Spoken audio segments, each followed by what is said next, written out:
everyone, I'm Rob. It's Sunday today, so that means it's time to sit down and chat all things ChatGPT and generative AI and catch up with the news in the week.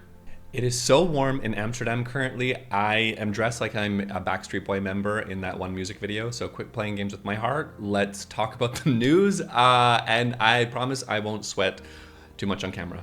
Now, before we begin, I'm going to release a YouTube short that is a condensed version of this, just keeping in mind and appreciating that sometimes people need to catch up with the news in 90 seconds or less, so you can check that out in the short section of this YouTube page. So the first thing that we need to talk about is that Apple is set to release the new iPhone 15 on Tuesday. Now, some people are suspecting that they might be baking in generative AI into their operating system. However, I disagree. I think that next year in the iOS 18, that's where we're going to see a Siri refresh and revamp. So for anybody that's thinking that we might see a refresh this time, I don't think so. I think that we're going to wait another year to see Apple's full capabilities of how they've baked in generative AI and have hopefully improved Siri. Now let's talk about some fun stuff, SAP. So if you're in the world of SAP, you may have seen this press release saying that Delta is teaming up with them with their SAP SuccessFactors and that they're enhancing their employee experience using the career path intelligence with SAP SuccessFactors. And what that means is that they're leveraging generative AI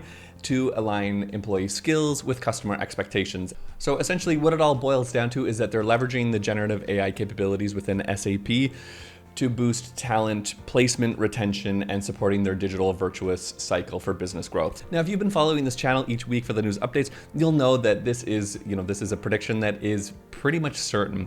When it comes to artificial general intelligence, what we're probably going to see within the next 5 years is just very mundane tasks being taken care of. So, and this article outlines this. Now, one of the things that we're probably going to see is something what would be brilliant and simple, which would be like, hey, ChatGPT, can you please set up a meeting with these 5 people in a time that works for all of our agendas, rather than having going into like the calendar Outlook scheduling and like trying to hunt and choose yourself. So I can imagine, and what this article says is that it's going to look into how we can prioritize our own time and be more human, be connected to more humans, which is ironic, using AI to connect with more humans.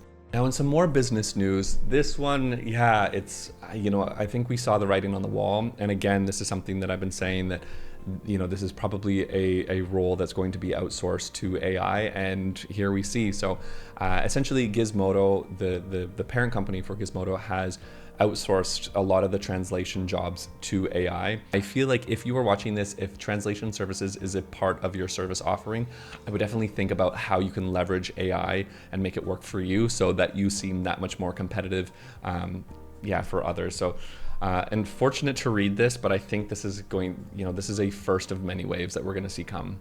Now, a brilliant Redditor who I will post their post this is a lot of the words post.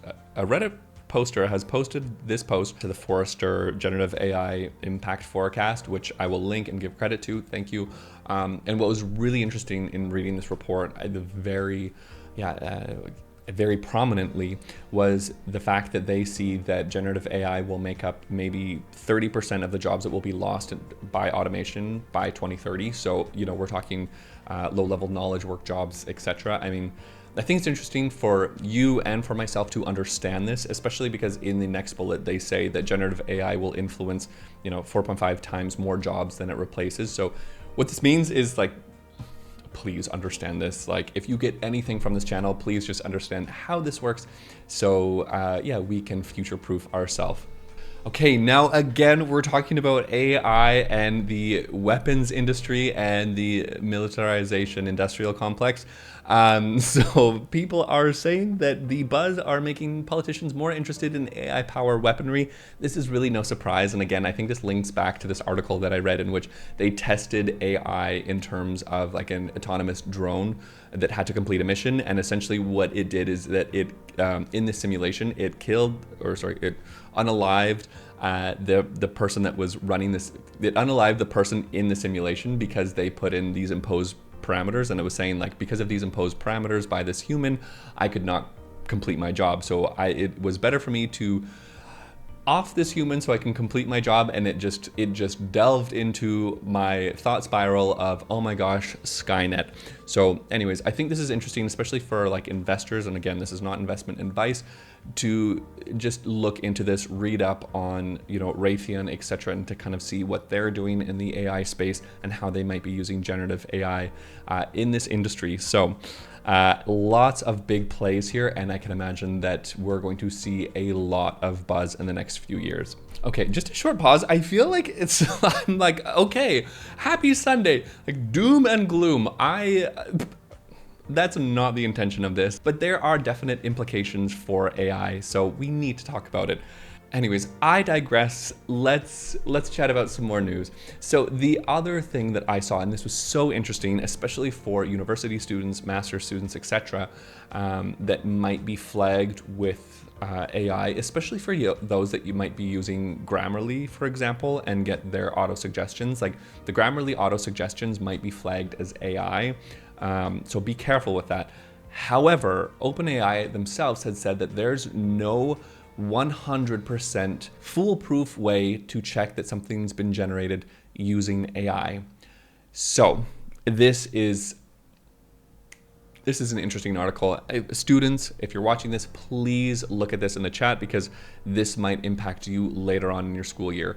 But I mean, just if I can just hog the mic for a second, which I guess I'm already doing, when it comes to school and ChatGPT, I mean, like being a former university professor, this is a call that we need to create low tech zones, or use things like ChatGPT, use generative AI, and have the teachers adjust their rubrics so that they are checking this. For example, show me your ChatGPT history to arrive to your solutions. So really, I think we're basically having to fundamentally change things in the classroom, and we can't just sit back and be like, okay, we're gonna put this through Brightspace and Blackboard, and if it comes up with a ChatGPT generative AI tick, you're gonna automatically fail. No, we need new ways of working and new ways of teaching students. So please, teachers, if you're watching this, reach out to me. I am so happy to talk about this, because honestly, learning and development is like one of the things that makes me so passionate within change management, within life. So let's talk about how to make your classrooms either low tech zones,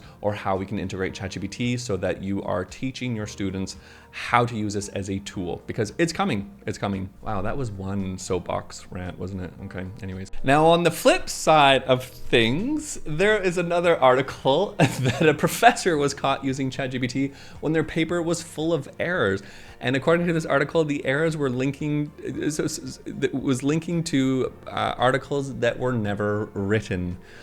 So just saying that there needs to be a fundamental shift in how we do this. And it does actually make me question the public access journal databases, how much there has been use of ChatGPT and generative AI tools in there. So I'm curious to see if we're going to see like a meta-analysis paper that reviews this topic.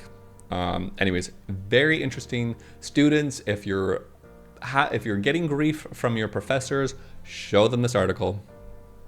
I think the reason why I want to say this as well is because like ChatGPT and generative AI is almost everywhere. And it was so interesting to read this article this week, in which they say that 70% of Gen Z use generative AI. I mean, it's on Snapchat now. It is baked into so many different products. So it's coming. And again, this is the call for university, colleges, even high school, senior years to use and to leverage this as a tool and start to teach students critical thinking on how to use these tools. Okay. That was pretty serious. And now for some fun in generative AI, which, I mean, we need a bit of fun, right? So a world building company unveiled a generative AI 3D world building model. So this looks so neat. You basically put in a prompt, and then when you create, it generates a 3D world. This is so fascinating. And I think especially when we look at this within the lens of augmented and virtual reality, especially with Apple Vision coming out, there are so many cool capabilities. I mean, come on, this is gonna be so cool. Look at this, oh my gosh, like building a castle, I could live there and leave this mortal coil. Anyways, I should probably end it there. And in my life this week, Yeah, I've been back in Amsterdam. It's been super warm. It's been hard. I have to admit. I mean, I feel like maybe people that live in a different country or continent feel this, but it's like I have one foot now in Canada, another foot in the Netherlands, and it's just like it's tough. It's tough. So, anyways, I'm not gonna dear diary to you. Oh my gosh, what I'm gonna explain is okay. So, blah blah blah. Life is great. Blah blah blah blah blah. What has been going on in my life in like a really cool ChatGPT lens is that so at work, like things have been going well, but I feel like I can definitely improve when it comes to the like like the political aspect, like managing up, managing down, et cetera, et cetera. And I've been reading this book, which has been super brilliant. And what I did was I paid for the digital copy of this book, and then I used a tool to convert it from an EPUB format to a text document. And then I uploaded that text document into ChatGPT for Code Interpreter, and I basically built like a sort of a Jarvis named Kelly, who's my political advisor, to be like, hey, can you please be a political advisor, base your experience and your expertise on this book, which has been uploaded. And the results have been amazing. I'm like, oh my gosh, like this is so cool. So I definitely want to spin that into like a YouTube short, just thinking about like copyright stuff. And I realize that I'm really excited, so I'm talking really fast right now. But yeah, it's really cool. It's like so cool. So yeah, I'm gonna geek out, and I'm gonna continue geeking out. But that's what's been happening in my life this week. So thank you so much for watching. And yeah, if you want to hit that subscribe button, I'd really appreciate it, or that like button. And yeah, I'm wishing everybody a wonderful rest of your Sunday and have a great start to the week.